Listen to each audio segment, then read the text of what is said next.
Hello, friends. It's me, Cynthia, and I'm here with Azalea, Hello. and we're live in Orlando. So, yesterday we decided, hey, let's see Mom in a minute. So, we decided to drive down to Orlando and see my mom and my older brother, Dwayne. Especially after Milton, we wanted to check on them and see what was going on with the homestead and see what was happening. So we spurred the moment, drove down to Orlando, and we'll be here till Saturday while Greg and Max are holding down the fort in Asheville. And we're a little like feeling the feeling of, what's that feeling we were having of kind of like, do we want to leave during this time, or are we like not being fully supportive if we go? But Indecisive, I guess. a little indecisive. But it's nice to be here with our family. It felt pretty good to be in a place that very, very rarely changes. Like this living room situation, or I'm sitting in the dining room. It's been the same. How long would you say this is the same, Azalea? As long as I've been alive, as long as Azalea's been alive, it's looked exactly the same. So it's it felt pretty good to, I don't know, it felt pretty good to be somewhere that's so permanent and stable feeling. So, yes, Terry says, it has been a long few weeks. You need a break. It felt pretty good, but also I felt guilty, so I don't know. And you know what was weird is it's so warm here. I sometimes forget. I'm like, why am I so warm? Like, I'm in Florida now, when it's, how it was like 80 degrees. I'm used to the mountain weather, which is in the 70s and perfect. So kind of interesting. Well, I see my friends. Hello, Terry. Hello, Robin. Hello, Pat. Hello, my friends. Thank you for joining us this evening. We're doing a little bit of, tonight I wanted to show some wax work. I brought my kit. I have this, I'm going to show you my travel setup. Oh, Terry says, when you get home, you can ship Greg off somewhere to recharge his batteries too. I think he would probably like to go to Ohio. I think he would like that. That's his motherland, is Ohio. So I think he would like it. This is my wax box. I got this a long time ago. You can see where it's, I didn't notice it. I was like, why is the drawer not closing? But you know what? A bunch of alcohol leaked, and it leaked onto the bottom, and it messed it up. So it's kind of messed up on the bottom. It doesn't open right. But that's because I did this. I put this in there, and this is the cap I put on it. So surprise, surprise, you use a shot glass from the estate sale to be your cap, then it's not watertight. So there you go. So this goes like this. You could put something with those little elastic bands to put your like reference photos, and it has these little things to put tools. These are slots. This is from Rio Grande, like ages and ages ago, at least 20 years. It has this thing here. Now it's being tricksy now, and it has this little drawer right here. Sorry. So there's all of my waxes, and when I say all of them, I mean all of the waxes that I brought. I probably have like 10 or 15 boxes full like this of works in progress. And it's pretty fun. I have a lot of things in here. I will switch the camera over here in a second, and so you can see what's been happening in this, like my treasure box of waxes. So what I was going to show today is how to make bigger pieces from smaller pieces of wax. So that's I've had people ask, so how do you add on? And I'm in a wax carving group on Facebook, and occasionally I'll see people ask, so this piece broke, what can I do? Should I super glue it together? And the answer is no. You do not solder, or you do not super glue your pieces together, because that is not the way. I will show the proper way, but the wax work that I do is kind of not like the way that people are taught wax work in a jewelry setting, which is, it's kind of strange. I use wax the same way I was taught by my friend Bob Burkett I am coming to this arena of carving from a clay background. I learned on polymer clay. That's what I used to make all my masters out of. And it's good for some things. It's great for pendants and things that are kind of thick or like round beads. That's perfect for it. You can bake in layers. I've shown that before where you bake pieces in multiple layers, but it is not good for something that is more like here, this is what I've been working on. So this is a shawl pin. This is where it was going to be sprued onto a tree to cast. But this was a pin that I was working on, a shawl pin. And if you tried to make this in polymer clay, it would be very fragile. It would not hold up. It would not be a good choice. It would be a terrible choice because it would just break constantly, and you'd have to deal with that. Things like rings. This is a ring that's adjustable that I was thinking would be pretty cool, kind of like seaweed or lichen. It's like this. You could not make this with polymer clay or ceramic. So there are definitely some pros to using jewelry wax. And the type of wax that I use is a blend of Kerr. It's Kerr wax. There's red and blue. We mix it, and you can see here, I'll show you. So this is mostly blue. This is a little, where's the camera on that? That's a blue wax that is more blue than red. And the reason we do this is because each of the waxes has different attributes.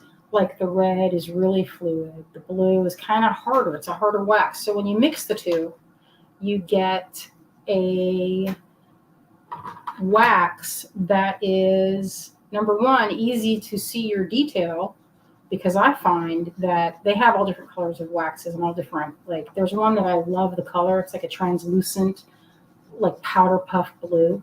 And that stuff is so hard to see your details. It's just, you can't even, it's like you're looking through a layer. It's really difficult to see. I'll show you here where you can see it a little bit better.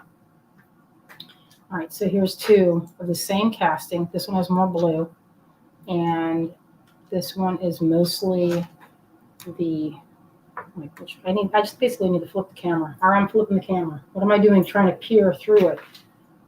Oh, I see. I was not looking at the comments as hard as I should have been. Let's see. Oh, hello, Debbie. Hello, Diane. Yes, I see. Now I see it's out of focus. So I'm going to flip the camera. Katney, I have a new background because I'm at my mom's house. All right, okay, this is the way to flip.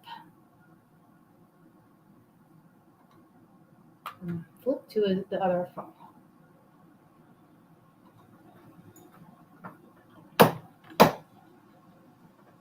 Right on her, like, there you go. See the two different colors of wax?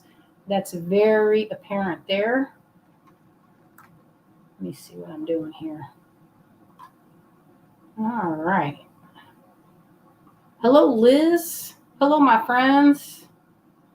All right. So what I have in this bottle right here, this is a alcohol lamp. And what's in here is denatured alcohol. It is a very clean burning fuel, and it doesn't turn black when you use it. So that's why I like it. I didn't want to catch I have a bunch of cords hanging out, and I got to be mindful that I do not catch that stuff on fire, because this is a very hot, concentrated flame.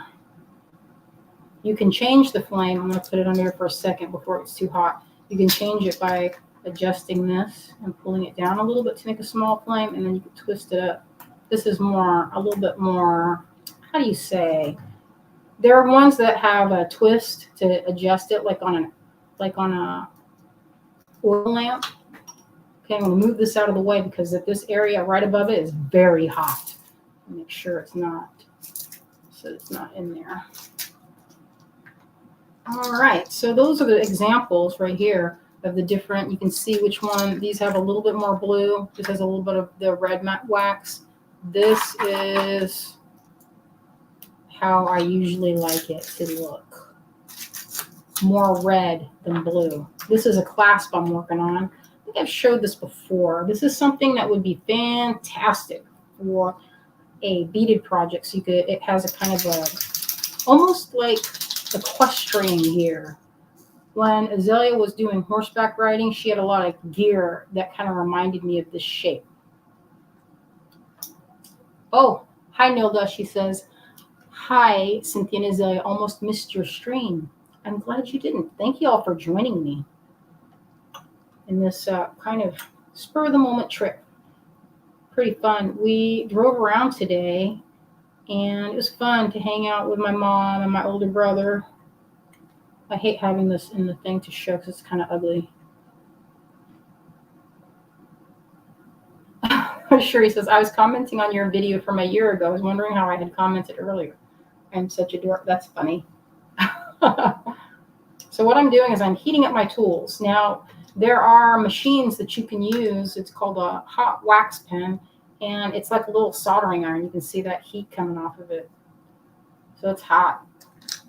So I'm going to show you how I start pieces that are big. And this is kind of fun. All right, so we make these blanks. These blanks are just, they're in shapes and sizes. We just had those two. I was going to teach a class, and this was the blank that I was going to use. So it's kind of fun to be able to decorate and alter a shape with files and tools. If you already have a pre-existing shape, it makes it a lot faster to use. A lot faster, I guess. It speeds up the process a little more. So this is the sprue that I just snapped off. And I save these little pieces, and sometimes I'll do one of these. I'll melt it and then stick it to the edge of my, just stuck it right to the edge. And that's where I'll grab wax from my hot tool. All right, I'm going to put a couple of these together and demonstrate how that can be.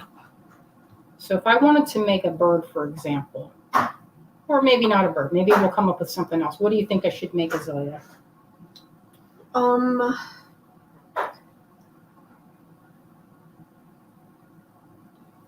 I don't know. Put me on the spot. I can't think of anything. I'm putting myself on the spot. like a jack-o'-lantern pumpkin kitty. Maybe. Hat. I'm making. So what I'm doing now is I'm melting these two pieces together. See that? How it's like kind of like. What is this like? I don't know what this is like. Kind of reminds me a little bit of welding. If you've ever done welding, it reminds me of that. Because you're kind of melting it in place. This would be more like welding like this. This is, let's see. I need a bigger piece. Okay, this is a little something Max was carving. A knife, a weapon, of course. Okay, so I'm melting the edge of this, getting it hot. So this would be more like welding, is to put the piece and use the hot wax like solder. And you have two, it's like I'm gluing them together, and I'm not using any kind of super glue. Some people would use super glue, but if you use super glue, you get a weird, I'm going to go in a little tighter. I'm going to go in a little closer. Okay.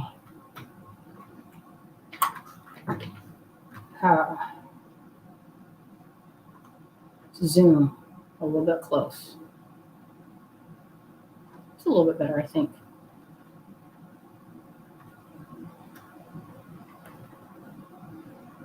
There we go. Okay. I see my friend Mary. Hello, Mary. Hello, Robin. How's everybody doing today? Where's everybody coming from? I'm coming from Orlando right now. Where is everybody else? Where are my fans? Where are my friends? Where's everybody coming from today? Do we have any North Carolina people? That's my question. And if I'm supposed to know your address and I forgot, some people I know exactly where they live. Like if they're my friend and I went to their house, then I know that. Okay, so this is, Luck, Wisconsin, Southern Arizona, Houston. Is that piece on the left a bird or a snail? Ooh, where? bird. Oh, this is a little owl. Can you believe I made this a little ring? This was a ring. Oh, I see Western Washington. I see New York, UK. Hello. Colorado, in Florida. Nice, nice, my friends. We got a worldwide group today. All right. So when you have everything kind of stuck together, I've got it melted. Here's the trick. You just go over top just like this and smooth it out. Whoa, that had a huge air bubble. See that? Now, if you have something like that, and if you're making a wax and you come across something like that, you got to get rid of it, because if you leave it, it's going to make a hole in your casting. Or it could make a hole. It's not guaranteed to, but it may. And you don't want to risk it, especially if you're working on something and you put hours and hours. You don't want to do that. Oh, Robin, Northeast Tennessee, across the mountains from Asheville. I hope you didn't have any bad times, Kelly. Oh, no. 12:16 a.m. here in the Robin is in there. I'm reading these. Oh, Ann Gardam, Rochester. And I can't wait to see you in Tucson. We're going to have a good time. We were just talking about on the ride down how we're in the midst of planning our Tucson adventure and where we should stay. That's always the question when you go to Tucson. Where are you going to stay? I have a friend that owns a Airbnb type, like a park with a lot of little Airstreams and little camper type. I don't know what they're called. Some little small buildings, little like they're not. It's like a cabin kind of, but not log cabin. And it's near the Desert Museum. It's about an hour away from Tucson. So I don't know. It's a kind of a long drive, I think, to get to the shows. But we're talking about it and trying to look at the map and trying to figure out where we want to stay. So this dark part. This is where I added that big dollop of hot wax.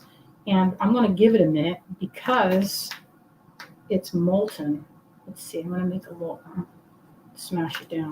It had an air bubble in there. Oh no, it just came out the other side. There we go.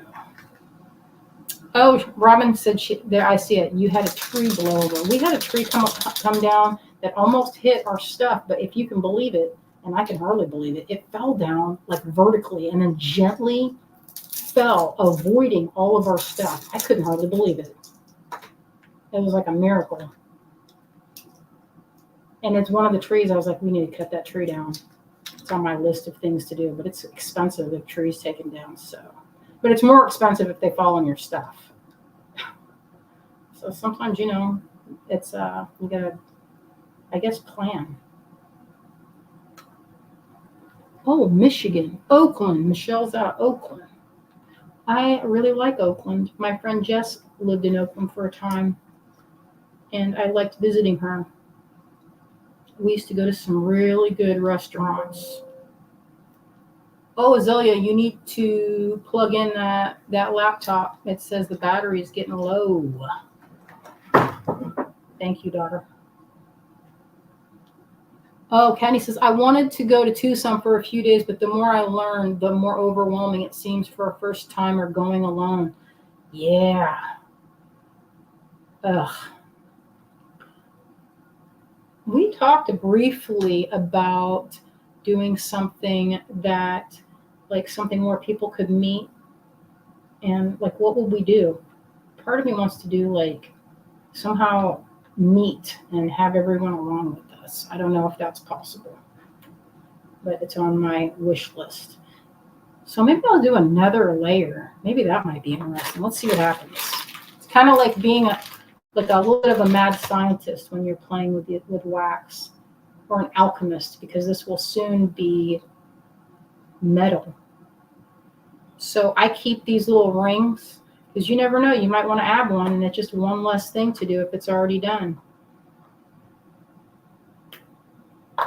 Oh, Sherry says, we had a 130-foot tree fall in the middle of the night. I can't imagine flooding. Flooding is my nightmare. My parents had flooding in their youth.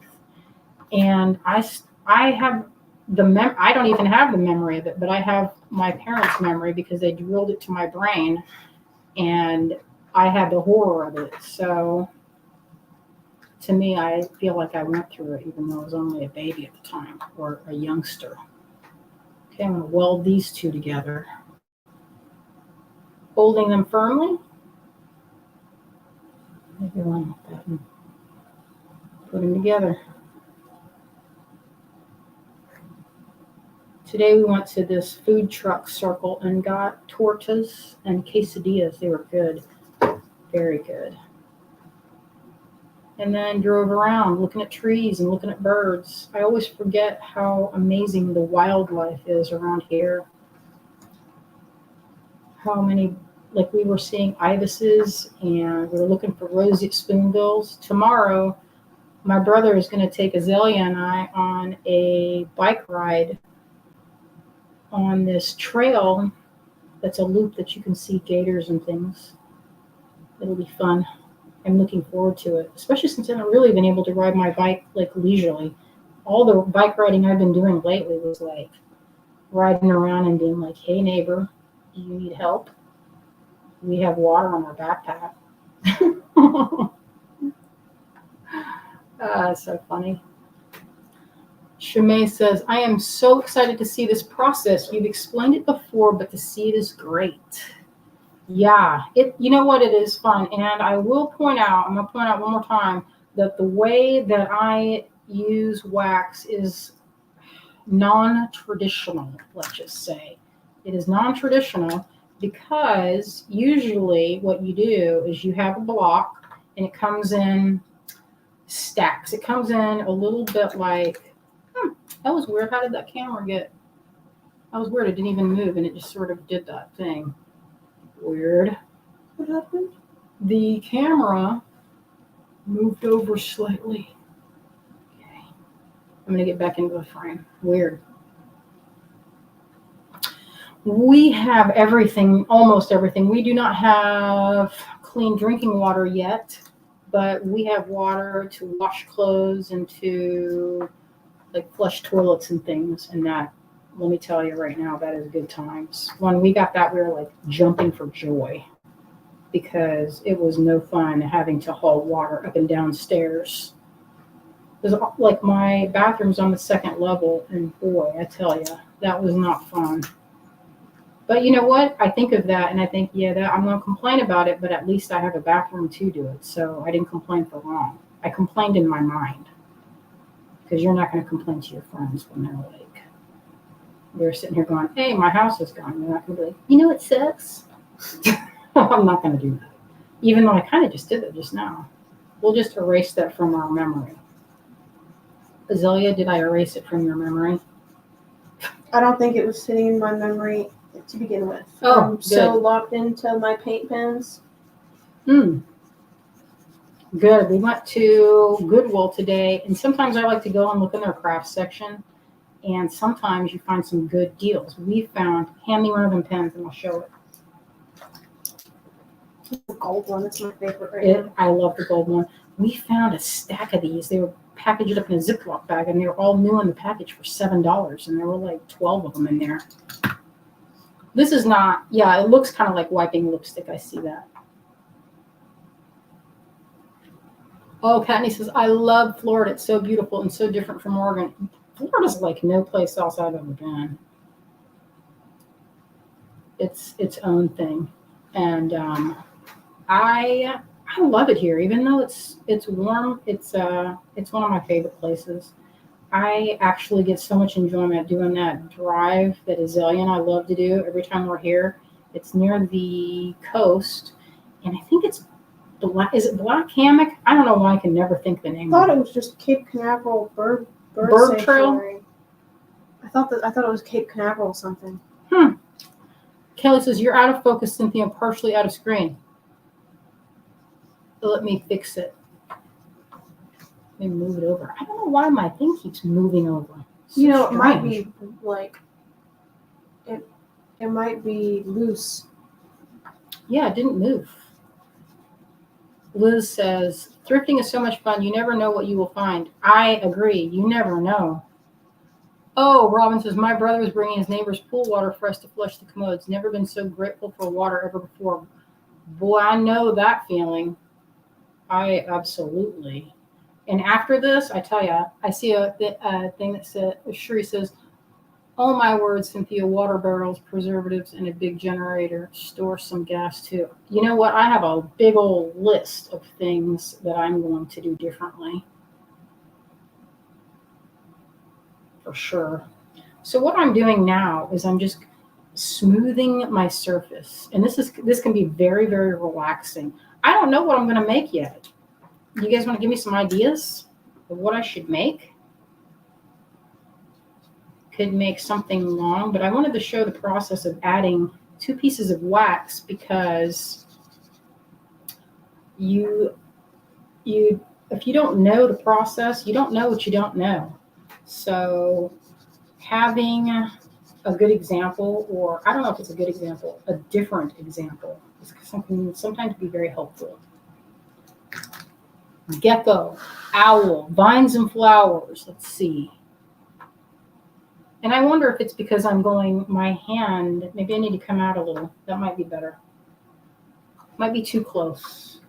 Sometimes being close can be difficult when you're doing things for the online or the cameras. I find that, all right, that's too close. I'll go out again, maybe like this. Don't want to get, if you see the flame, that means it's going to be sitting right above the camera, and I don't want the camera lens to break. Yeah, it's been fun. My brother's been showing, he's very much into wildlife video and photography, so it's been really cool showing each other pictures of our finds.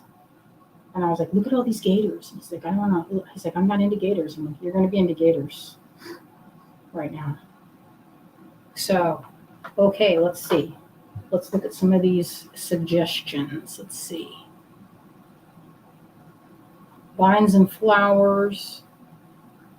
Kelly says, your camera is loose as it's drifting. I don't know how to fix that because I have a phone and it's on a camera tripod, so that's weird. Oh, Wendy. Wendy says, hi all. I finally made it after work. Thank you for joining us, Wendy. A lizard would be cool. Let's see. Oh, thank you, Robin. Robin says, Cynthia and Azalea, anytime you guys need to come escape over here, I have 2 bedrooms that are yours for however long you need. Thank you. I appreciate that. It's very nice of you. A lizard. So I see 2 people saying gecko, lizard. Okay, let's see what happens. Should I do one? There are lizards all over here. I tell you, that's like the most common thing. It's not drifting now. Oh, I don't know. So one of the things that I like to do too is, let's see, we'll just cut out a shape. Part of me, my go-to is always like a bird or a crow or something, so it's good to have another shape. So I'm going to cut the corners off of this. And this is one way that I like to do it.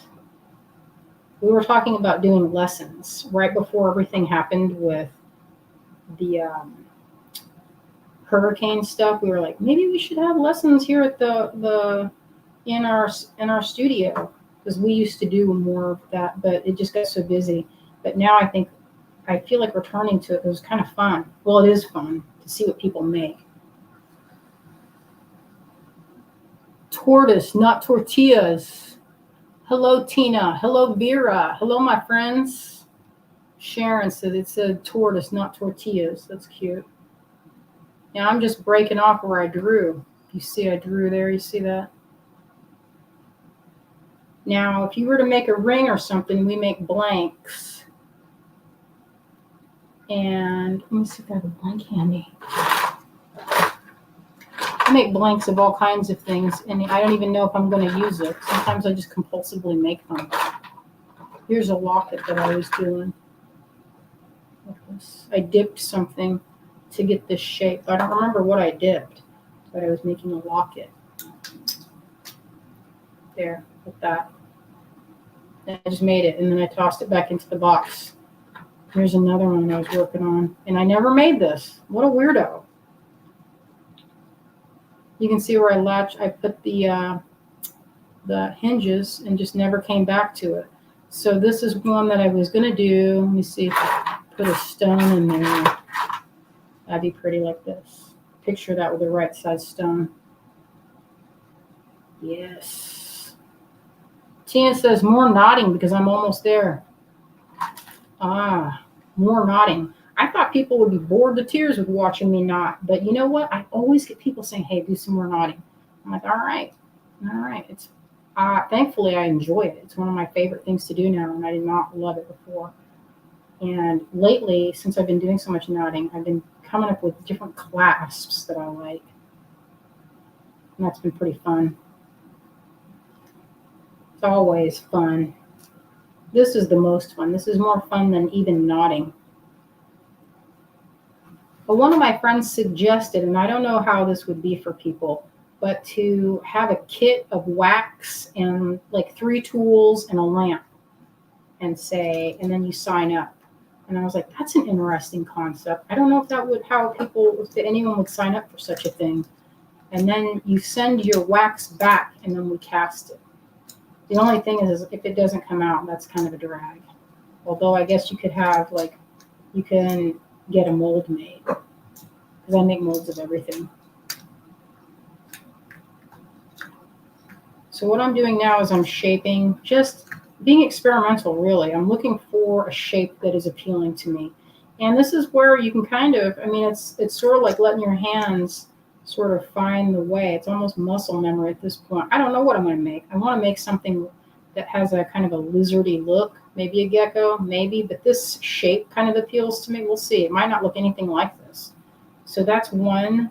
I'll use this tool for shaping. So I have files.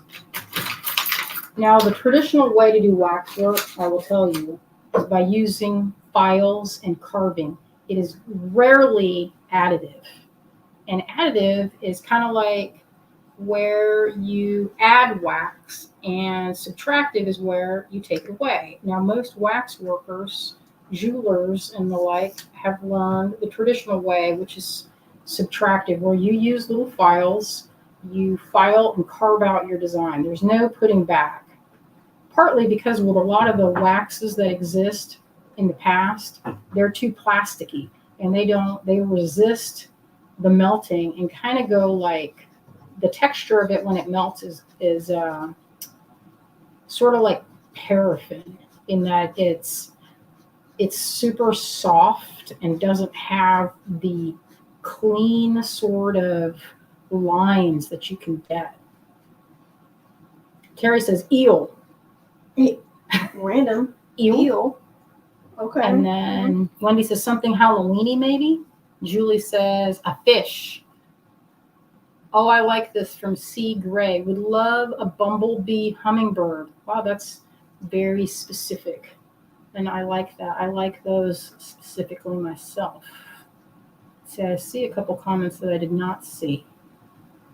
Katney says, I'd like to see more crochet, maybe different techniques. That's fun. I can show some crochet. I've been working on a crochet needle for quite some time. Someday I'm going to be happy with it and just do it.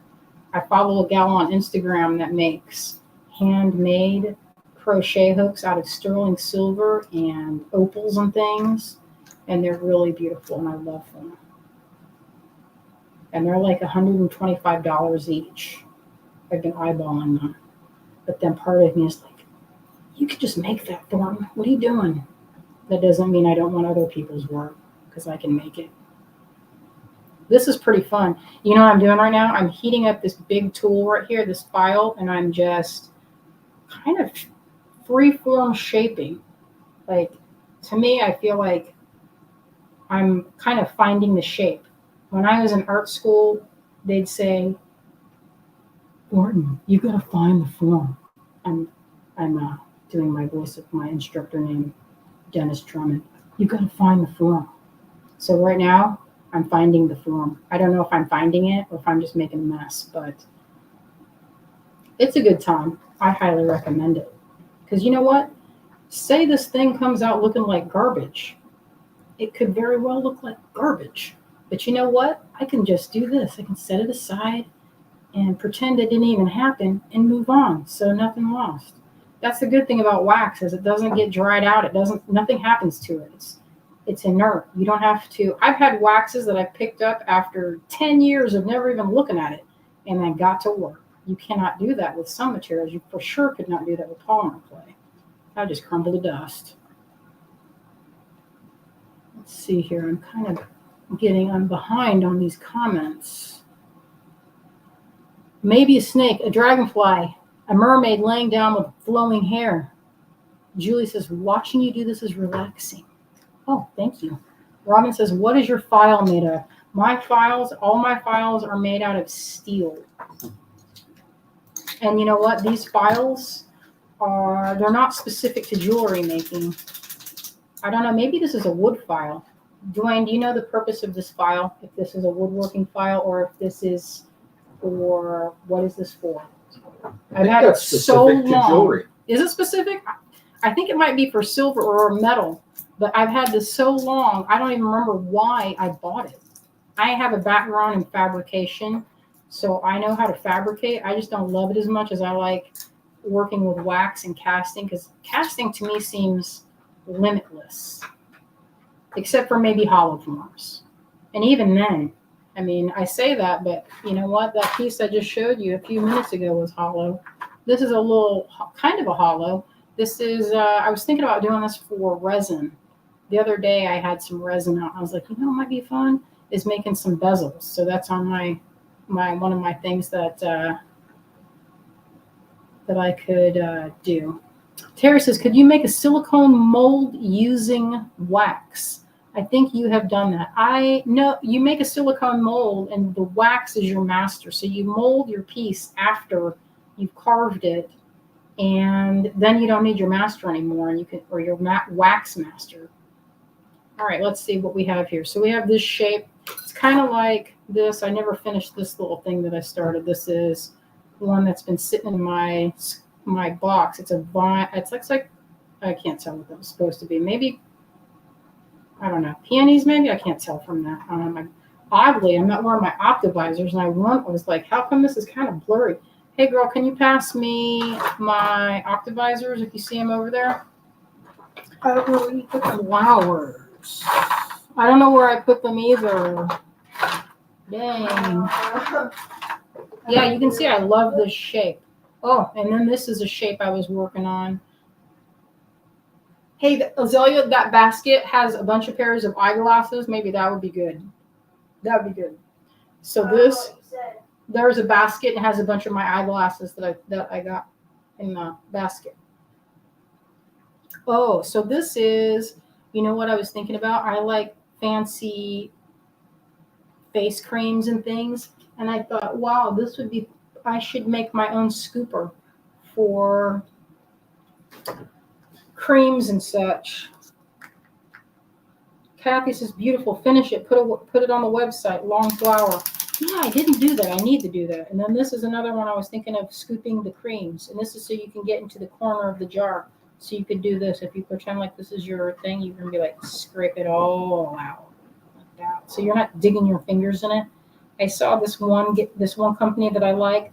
It's called Kindred Black, and they make all this, like, they're like handmade glass vials, all slow beauty type thing. And I love it. But boy, that stuff is high dollar.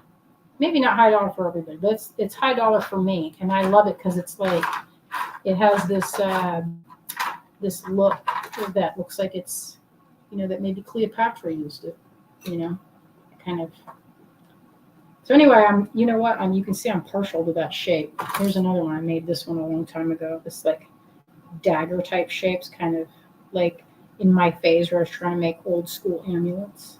Sheree says, does this wax come in different colors? Could you use color to see definitions in your carvings?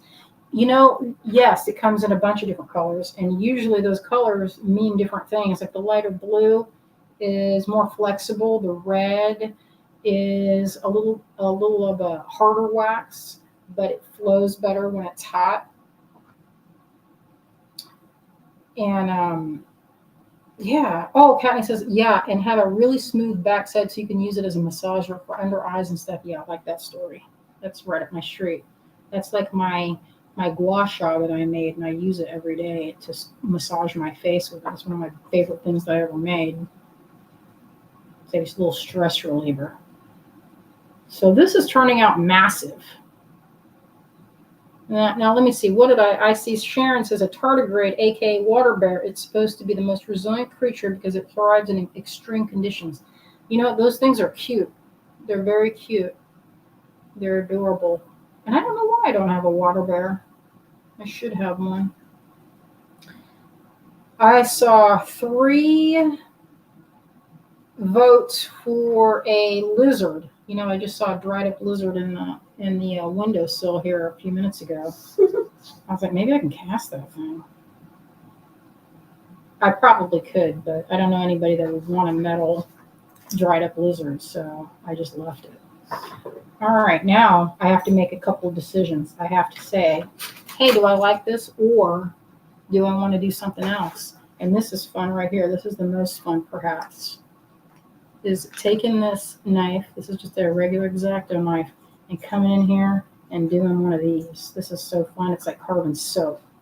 I mean, it's carving wax, so you get those nice, long, like peeling an apple. Now I'm getting a different shape. So you can see, say you don't like this, and you're like, why did I do that? That is no big deal. If you don't like the shape, you can easily come in there and add more. I showed earlier, so you could take it and say that I made that weird dip. I'm going to heat this up, and you can go in additive. See, that's the difference between this new modern way. When I say the new modern way, I don't know. It's just the way I am happy carving wax. But everybody's different. So if the way and you're watching this and you're like, God, watching this is making my eyes bleed because I like the old way of filing and carving, then just look at it and say, wow, that's just different. It's real different. Oh. Yeah, Sharon, that shape has the appearance of a water bear. It does. It for sure does. All it needs is some little legs, a little set of a bunch of it, a little bunch of little legs. So now that I look at this, okay, let's draw the lizard on there. All right, so I think that's a bit big. So what I'm going to do, Robin says that organic nature look is very much in fashion. I think it is. I think it's very much in fashion. Karen says, hi everyone, I'll have to replay. That's okay. I like it when it's replay. Okay, so this is massive. And I think what I'm going to do is make it a little bit smaller. So I'm going to go in here and I'm going to cut away what I'm not loving. And this is very durable. You can see, look how flexible it is. It's very flexible. It's a little warm in my hands right now because it's warm in Florida. It's very warm. It's probably like 78 degrees right now. Maybe. I think that's a little warm for the nighttime. That's okay. That looks pretty good. It's nice and quiet over here. I got used to hearing the sounds of like helicopters and things, and it's pretty quiet. And it only reminded me because I heard a helicopter earlier. Oof! Now see, I did not wax that together very well. See, I have a little bit of this coming apart. I can easily fix that with doing this. I'm just going to heat the whole thing up, and that's another thing that you can do. It's like glue. Heating it up, and it gets that kind of it's melting together. I'll show it like this. Maybe you can see it a little bit. This is called fire polishing, and look how it melts that stuff real fast. It's a little aggressive. This is like the nuclear option, but you know what? It's I hope this isn't going to heat up. I'm scared to do it because I don't want the lens to pop. I've accidentally set my curtains on fire and other things because I was too engrossed in the fire part and not looking up at the residual heat of that fire. I know, I don't want my phone to get messed up. You don't want your phone to get pop, the lens to pop. So I moved it out of the way. If you can see it in that, it's too close. It's very warm. Oh, thank you, Katney. Katney says, everyone, please remember to comment even on replays. It helps the channel. Thank you. That is true. C. Gray said, would be interested in a remote wax class tutorial where I would send my design back for you to cast. Oh, well, if I get enough people to do that, then it would be worth it for me to source some lamps. I have a friend that does these lamps, and I could ask him if he would make them, or I could just get some from that American Science and Surplus and make kits for everybody. If there's, say, I don't know, maybe I think 10 people might be enough to fill a Zoom class. You know, we bought the membership to do the Zoom and then forgot about it. That's like the thing. We had all the plans of doing Zoom classes. And then, you know, things get busy. You gotta make money for shows, and that always it's like very distracting. So it's not one of those things that's like a plan ahead type situation. Which I like, you know, I like in theory, but oftentimes things catch up with me, sneaks up on me. I am, how do you say it, time blind? I for sure did not do a very good job stitching those two together. I'm going to have to go in and really melt them. Sometimes it's kind of fun because, you know, you never know what it's going to look like. I'm just going to start you can make it smaller and thicker because wax automatically wants to round itself off. That just fell off, but I'm okay with it. It's fine because then I can do this.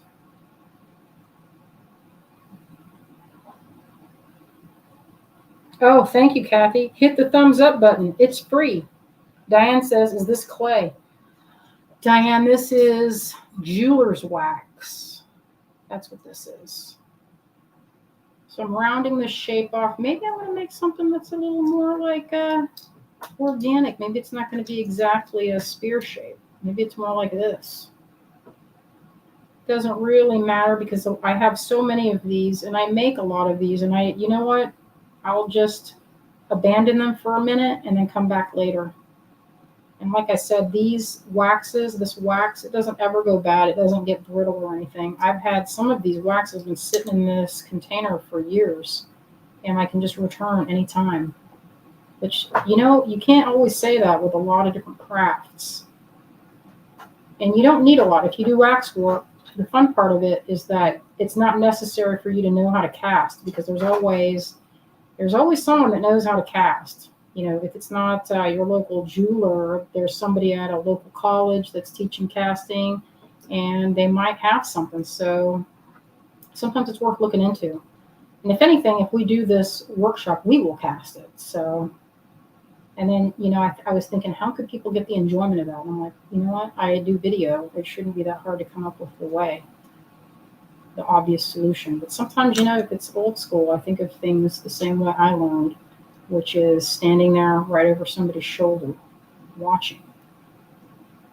But the best way to learn, the very best way, is by picking it up and doing it. That's the best way. I want to make a hole because I think that would make a nice pendant right at the top.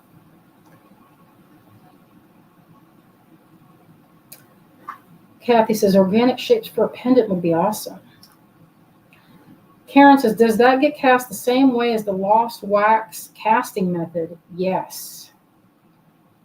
This would be lost wax casting. This is what that means is when you're molding this wax will be burnt out in a kiln.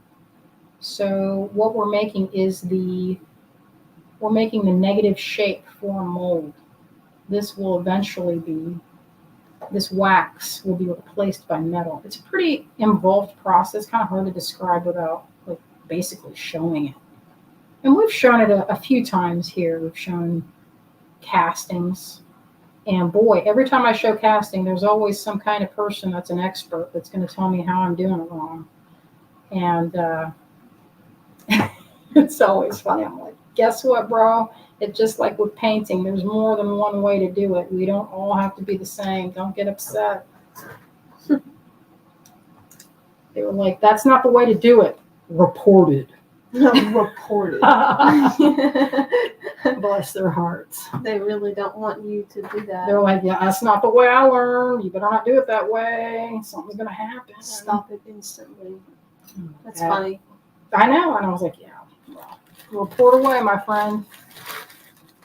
Goofy. And then they did report it. And then nothing happened. Because it turns out, even though it was an affront to their ways, that's not illegal.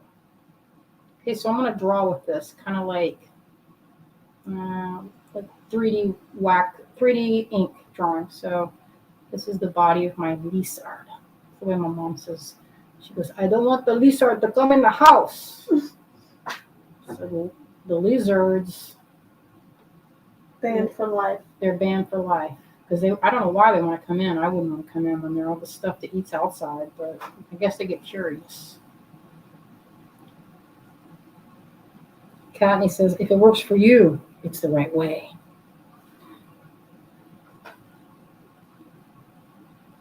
Yeah. All right, so what I'm doing is I'm making its tail right now. I'm heating this little piece of wax and using it to draw my shape.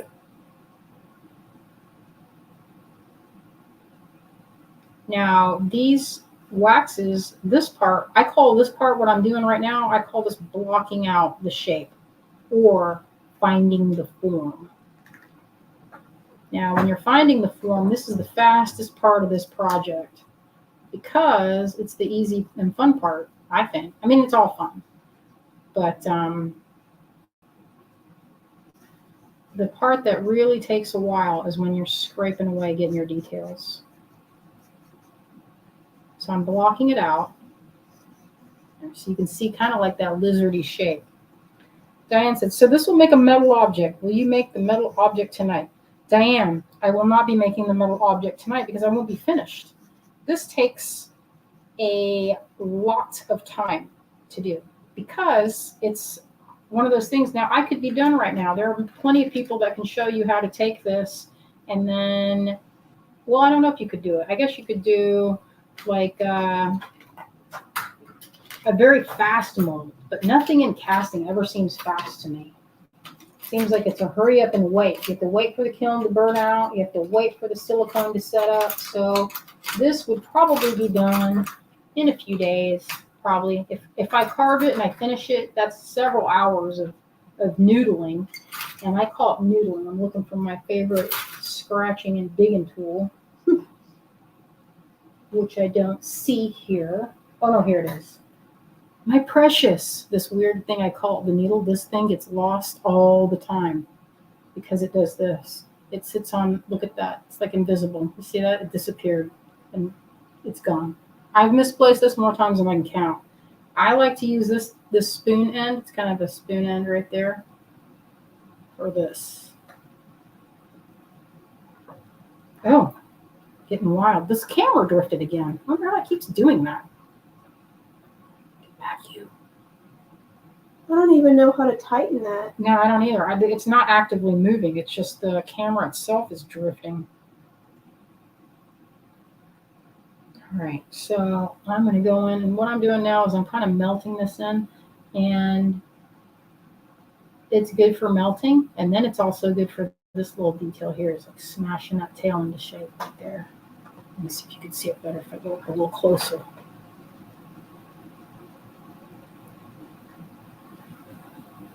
And it's now the part comes to a push and pull of light and shadow. So the way to make things look more three-dimensional is the depth of the wax around your object. So you can make it look a little more deep by digging out a little. Oh, I just dripped that. But I can use that on the tail.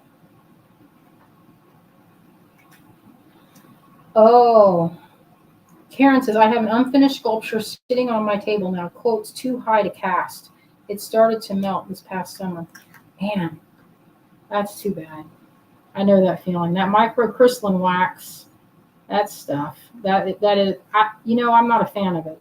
I initially learned wax carving in college, and I was learning the wax or the lost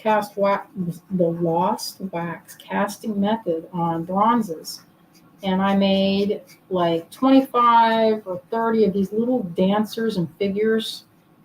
And I got them almost all completely finished, where I ground them and polished them, and they were waiting to be patinaed. And I came back to V Hall, that's the place where I was making them at the Columbus College of Art and Design. And wouldn't you know it, someone had gone in there and stolen every single one. That was supposed to be in my show, my senior thesis show. And someone stole all my bronzes. I had like 25 or 30 of these little figures, about that. Actually, more like, they're like Barbie, like half of Barbie size. I was so flippin' furious because it was like an entire semester's worth of work gone in an evening. I'm like, what did they even do with it? And then my friend was like, probably sold them. And I was like, oh, yeah, I guess.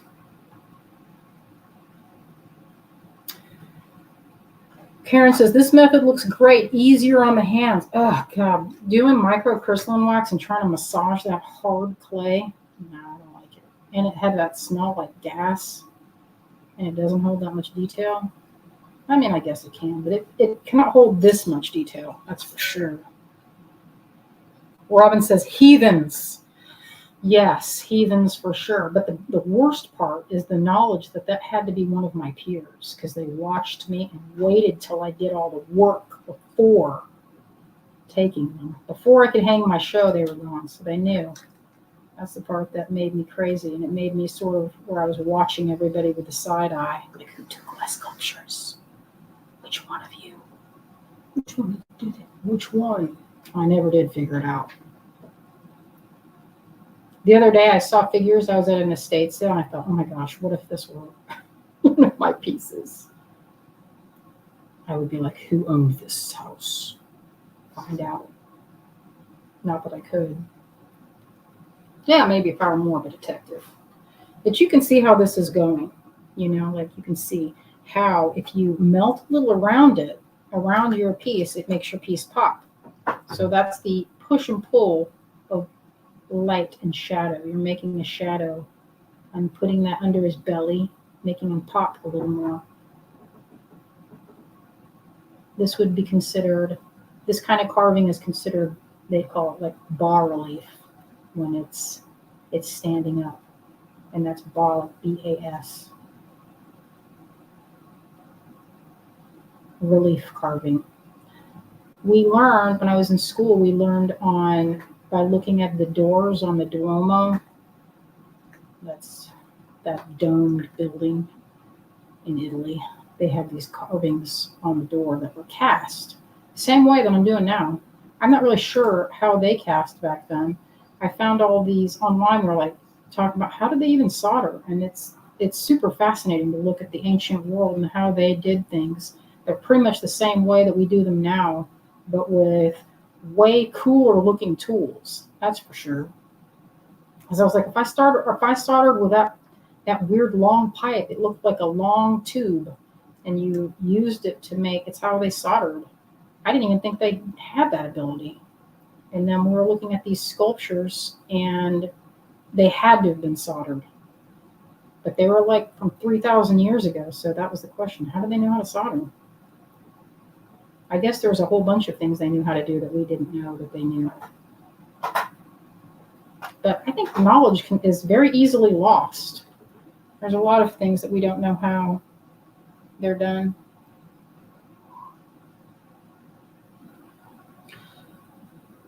Oh, let's see. Diane says, if I go to your Greengirlstudios, will I see items you have made? Yes, Diane, yes, you will see. We make everything on our site. That's our carving.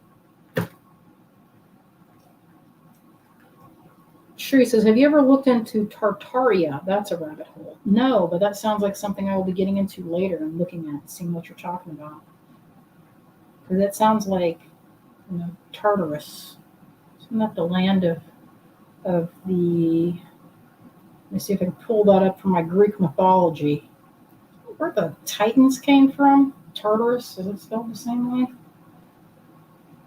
Oh, Liz says, this is so interesting. Love how the lizard looks. Thank you, Liz. It's getting there. It's a little chewy. But you can see how easy it is to block out a piece. It's pretty easy. The hard part is scraping out the details and getting them to look like an actual lizard. What I'm doing now, the block out process of finding ways to make the sculpture pop, which what I'm doing now is removing some of the wax around the form so that the appearance is more three-dimensional.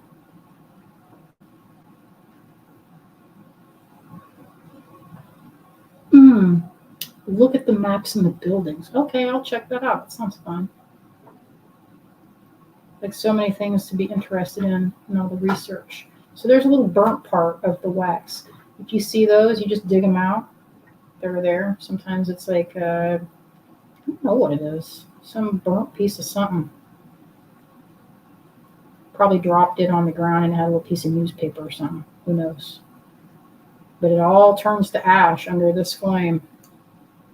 Kathy says, do you use different logos on your pieces? Yeah, sometimes we do. Let me see if I have something that says it. Oh, here's a little lizard I made a while ago. This is called a crocodile newt. And does it have a sign? Does it have the signature? I don't see it on there. That's not one that has it. Oh, now here's one. The flame was drifting to my fingers. So this has a little star with a C. That is a logo that I use. And then I have another one. Let's see.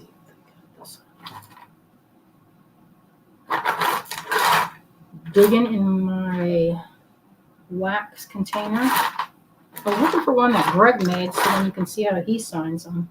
But I don't see one in here. I did not bring my full caboodle of stuff.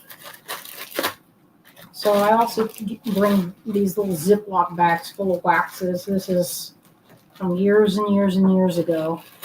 Let's see what's in here. Why did I make this bear? I don't know. The same thing could be said of, why did you make this weird octopus, Thornton? Who knows? Oh, here we go. So this one, oh no. This was I was practicing my engraving skills. Of course I wrote mother. Because it was like I was looking at Victorian. There were these little coins that they would put in a I guess you would put, like, if you were leaving your baby at the orphanage, you would put a little coin with it that, you know, said something nice. And I was, for some reason, making one. I don't know why. Oh, here, Azalea, I found one of your pieces. This is one Azalea did. It has a crown and a raven. The king. Is that yours? The king. Wait, let me Who else would do a raven king thing? Not me. No. Oh, yeah, that was Yep. definitely me, bro. Mm. I want that in silver or something. I would carve it better, but I want that. Here, you can take that back. Maybe I'll work on it later. Oh, thank you. The king. Oh, I see. Karen says, I watched a reality show teaching set in the UK, teaching students old methods. That's when I realized how old I was, because those were the different methods I had learned in college. That's funny.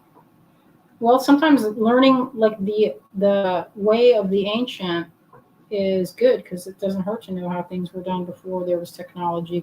You know, we were investigating how to 3D print our things so we could 3D print the trees that we cast, because that would save a lot of time. But, you know, it's on my things to do list. Max is taking a class now. That's my son. He's going to be 15 in a couple weeks. And he's been learning how to use a 3D printer. And I'm excited because I want him to learn so he can 3D print my stuff for me. And then he can 3D print all the wild things in my brain that I don't have time to make. I was like, listen, you could make me dolls and you can make me little figures and my waxes. And he's like, uh-huh. And I think what he's interested in is weaponry. for whatever reason. I'm not sure why. He just likes weapons and guns and things to look at and figure out. He's pretty smart. I mean, I think his interest in weapons is more like how they're made, like Nerf guns and things. And I think he wants to learn to 3D print them. I was like, listen, don't be 3D printing anything that's going to be like getting us flagged. I watched a show that had people printing plastic guns, and I was like, how is that even possible? Apparently it is. It sounded made up, though. Sounds illegal. It does. It sounds made up and not really like it would work, but I'm sure that, I was like, that can't be real. But you never know what people can do. There's all kinds of technology nowadays. So what I'm doing now is I'm getting a little bit of wax, and you can see how I'm adding. I got the right angle there. Let's see. This red wax is a little more difficult to see, I think. And it's almost like 3D ink drawing if you saw that little bit right there. So I'm scooping out a piece of wax here and heating it up and adding to the piece. All right. There's a leg. Oh no, there's the leg. That was the tail. I was just adding some to. But this is, maybe I'll change it to a salamander because I love salamanders instead of a lizard. I do like a gecko, but I like salamanders even more. Possibly because Western North Carolina has the most species of salamanders and newts in the world. And apparently that is due to the fact that the Blue Ridge Mountains are some of the oldest. They're all worn down because they're super ancient. They found caves that have nothing in them, not even bacteria. That's pretty old.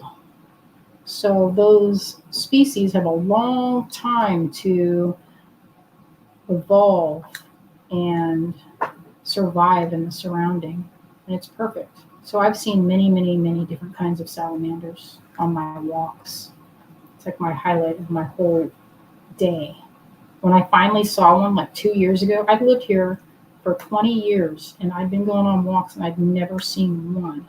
And all of a sudden, it was like the floodgates opened and I was seeing them everywhere. Possibly because I learned what their habitat and when they come out. So I kind of figured it out. Like after a rain or in the evening. Like if you go looking for them early in the morning or like in the sun, you're not going to spot them. So it was kind of cool when I learned, because then I was like, okay, now it's time. Turns out that's kind of like after the rain or when it's about to rain, you see them, but that's also like the danger time to go. And the trees are falling down because they get waterlogged and heavy, and that's when they break.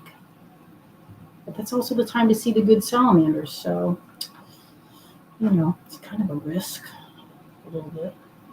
I was telling Greg, I was like, listen, I'll just wear a helmet, which I have a couple of. It's like I was picturing myself wearing my bike helmet, and my friend was like, that is so goofy. Well, I'm not going to actually do it. I'm just talking about doing it. All right, so here we have a little salamander. I'm going to make that tail more clubbed and thick, and it'll look good. Liz says, do you have to have all the details completed before you make it, or can you still add details after it is done in metal? You know, there's a couple different ways. There's a few different ways. So I could cast this right now as it is, just put it in there and cast it. And then this, exactly as it is, would come out of the mold, hopefully, unless it got blown out or something happened. And then I could work on it in metal. And I could go in and do engraving, which is pretty fun. I like to engrave and do little pieces of poetry or words on it. So that's an idea. But what I do mostly is I will finish this piece to the very best of my abilities till I cannot add a single thing to it, until I am sick and tired of looking at it. And I finally abandon it. And that's how I do it. I will keep on trucking until I can't stand it. I can't add any more. It's hard to know when to quit. So what I'm doing now is I'm prepping the back. I'm going to prep it so I can do some engraving on the back and get some nice words in. I don't know what I'm going to put on the back. I don't know yet, but I will. I'll put something nice. Maybe I'll carve another image, but I feel like a lot of folks like it when there's a little bit of a saying or a little reminder. Like I love wearing this piece here.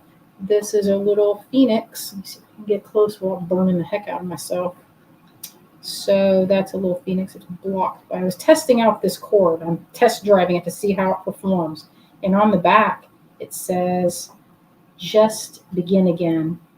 And that is a little piece of a quote that I really love that I got from the Waking Up app that Sam Harris, the philosopher and neuroscientist, worked on or is actively working on.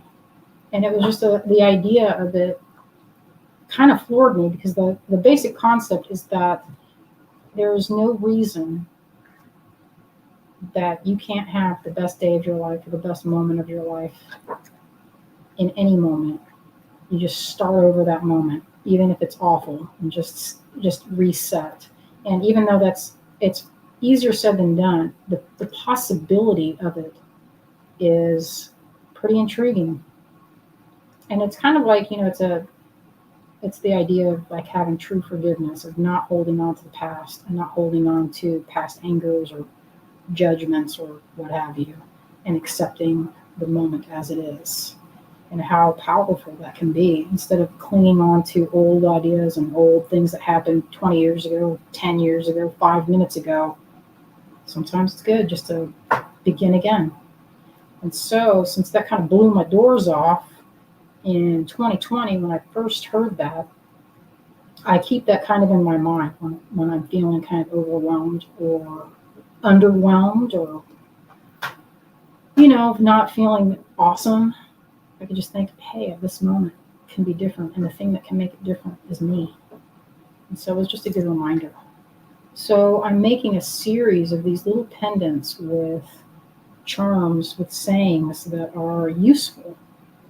Just little reminders for the day. Oh, thank you. Liz says, thanks. Love the sayings you put on the back of your pieces. And Robin says, I think Jess Meharry might make hers this same way. Yes, they are wax carved. They're for sure wax carved. And I don't know if she uses the same wax, but they are definitely hand carved wax pieces. They're not 3D printed. There's some artists that use 3D printing, like you can design it in Blender and cast a piece. But I think, I love the look of a very beautiful and refined piece, but there's nothing like a hand carved. I can kind of tell when something's too perfect and it looks machined. It's, there's nothing wrong with that. But to me, I feel like the human touch, the look of the work of the artist's hand is pretty good. I think you can feel it. It gives a piece substance and potency, I guess. So that's the word. So I'm heating this file up. It's melted. This file is very hot. And you can see, boy, you can just rip through that wax fast to refine the shape.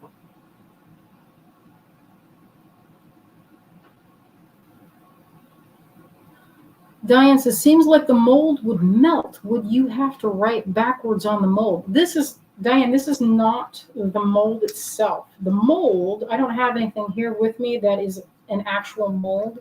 These are the masters that will be molded. This will be molded in silicone, and this will be burnt out when it's time, unless I cast a mold in silicone. It's kind of a hard process. What I need to do is bring, if I do a wax demo, I should bring some molds to show. But all my molds are with my wax pot. So here's how it's coming out. You see, it's a slow process. I've been working on this for about an hour and 15 now, and you might be thinking, wow, you're almost done. No, not even close. And sometimes you can use the edge. This is one of my tricks too. I'll use the edge and I'll do this. See that? There, it's very satisfying, kind of like soap. And I'm refining that form, making it exactly. And a lot of times you can hold it and feel it and say, hey, does this feel like a good shape? I'm a very tactile person, so anything I make, I want it to feel good in the hand so that when you're wearing it, you can say, hey, does this, it has a good feeling. Something that you would have and maybe use as a worry stone if they're inclined. That have a nice texture and form. This one's a little thick. If this were cast in silver, boy, that would be a lot of money right there. So what I'll do is get in there and shave it down even more. You could use an X-Acto knife. To me, an X-Acto knife is a little too sharp and pointy. It's like using a surgical blade for something like this. When I'm just taking away a little at a time and smoothing it out and feeling it to make sure that one side's not thicker than the other. I'll probably do this in such a way where it has more of an organic shape so that it looks like it's, more hand wrought, I guess. That's the fun part. I like doing this. As you can tell, this part's the fun part, is smoothing and shaping. I have a little bit, when I get down to it, I have a little bit of sandpaper. And here's another thing. Set it down. My hands are a little bit sweaty from this. It's really warm. And I have all these lights on me so that this is bright enough. And then you get it. Then it's really smooth on the back. This is 220 sandpaper. And that's the kind of, you get a little bit of that kind of, it looks a little bit dirty, but that won't matter because then I can do this. And smooth it, take a little off.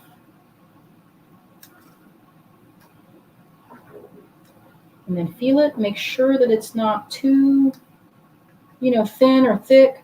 You don't want any thick parts where it could blow out or be, you don't need to have it super thick and make it heavy and expensive in silver. Remember, the more mass, the more metal it takes, and metal is not cheap, depending on what kind of metal it is.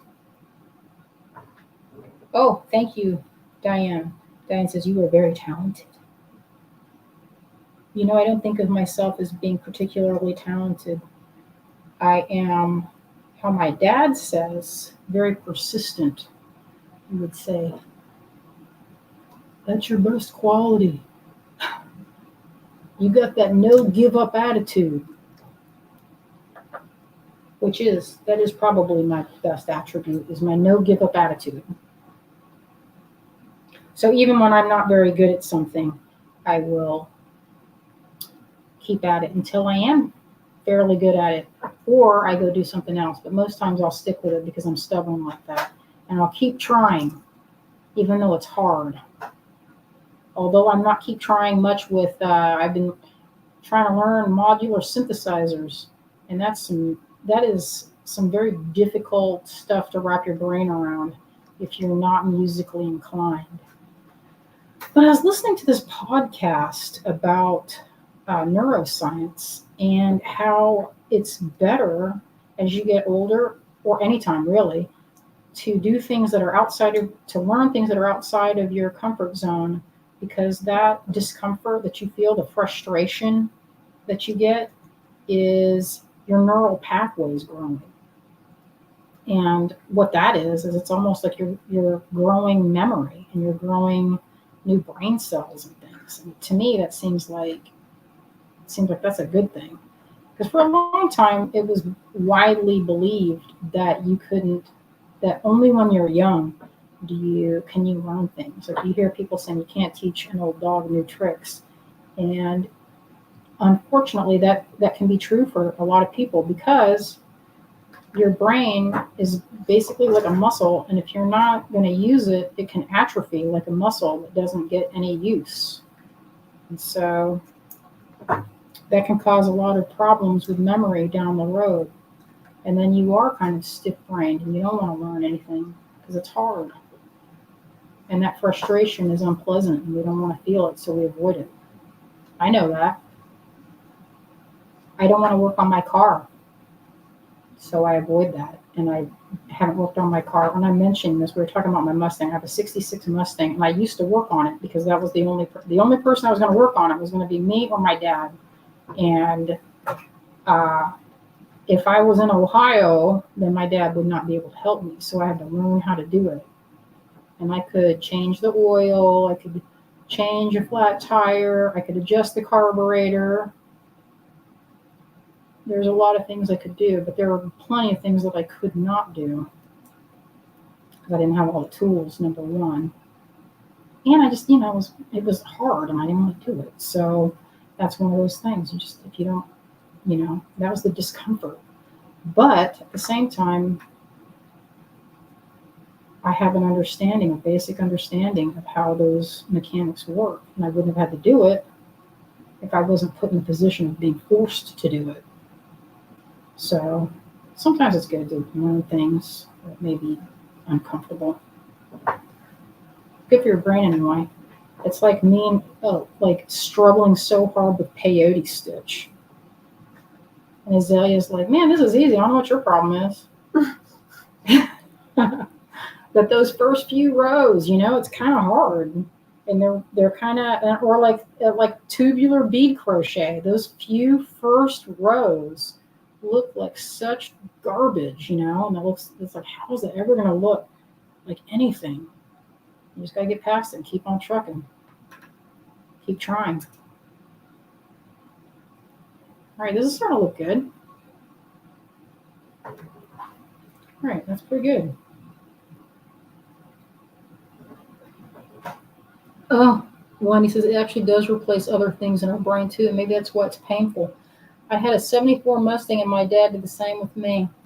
Yeah, we were just talking about the Mustang and all the work I have to do to make it run because I have neglected it. It's been sitting in my driveway. Y'all have seen it. If you looked at our casting video from a couple months ago, the Mustang is sitting there collecting dust in the background. I've had so many people say, hey, you want me to buy that? And I was like, no, it's my car. I'm sentimental about it. It's not practical. I need a new porch more than I need a vintage car. My porch is so dilapidated. But that's, it's a thing. All right. So this is how it's going right now. I think what I'll do is I'll pick this up on Sunday and I can show a little bit more of how to refine the shape, refine the face. And that's that's a little bit different set of instruction because what I've shown today is the basics of how to put 2 pieces of wax, actually 3 pieces. And I think that, you use a little bit different, it's more wide strokes, I guess. And the next part of making this wax is a lot of fine detail. And that is a different set of tools, and it's a different kind of a little bit more fiddly. Let me show some of those tools. So I'm going to switch, when I go in for the fine detail, I'm going to switch into these mini files. I got these at the American Science and Surplus. I think that's, if I'm not mistaken, it's in Chicago. I stopped and got these adorable teeny tiny files like this one. And my tools change for that part. I will use something like this. I'm going to grab it. It's on the very bottom here. Like something like this. It has a tiny, tiny spoon on the end. I don't know if you can see that very well. But this is going to be a good one to go in and really refine the shapes. So that, I think, and showing how to go in and really refine those forms. All right. So that's what we have to look forward to on Sunday. I'm going to show that. And I have some plans for a live sale. What I'm going to do now, I'm going to blow this out and I'm going to flip the camera. Go. Oh, Wendy, you are familiar with American Science and Surplus. I found some good things from there. I'm getting ready to flip this camera. All right. Okay, my friends. Got wax on my hands. So this is the pendant we were working on. It's going to be a little salamander. Pretty nice, pretty nice. All right, I hope that was fun and pretty informative. I think that was a pretty good little mini lesson on wax work, and we'll pick it up Sunday at 7. We will continue with this magic hour. We'll make it as kind of a two-parter on how we're going to finish this up. And by the time then, I'm going to work a little bit more on this, but I think I'll show refining techniques and get down to the last bit of polishing. This could actually be a 3-part because there's a lot of finicky, fine detail. But that stuff, that last bit is the longest part. Weirdly enough, that last part of really going in and smoothing things out is probably the most time-consuming, and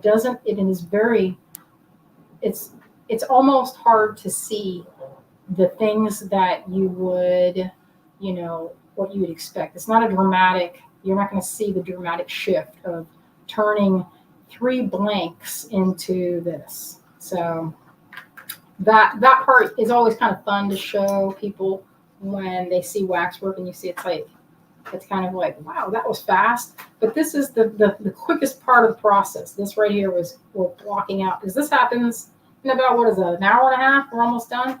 So I have probably 3 hours left of fine tuning. And actually the longest part of this whole thing is coming up with the text to do the back. That's the long hard part right there. And engraving all that tiny little text. It might not be tiny, but then, I'm going to come up with a good phrase for this, or a piece of poetry or something, like some little tidbit that would be useful on the back. So let's see. Oh, all right, my friends. Thank you so much for joining me this evening. I had a good time with y'all. I hope you had fun and learned a little bit. And we will see you on Sunday evening at 7 Eastern Time. And thanks, y'all. We love you out there, and we hope you are going to stay creative for the rest of the week. I will see you all later, my friends.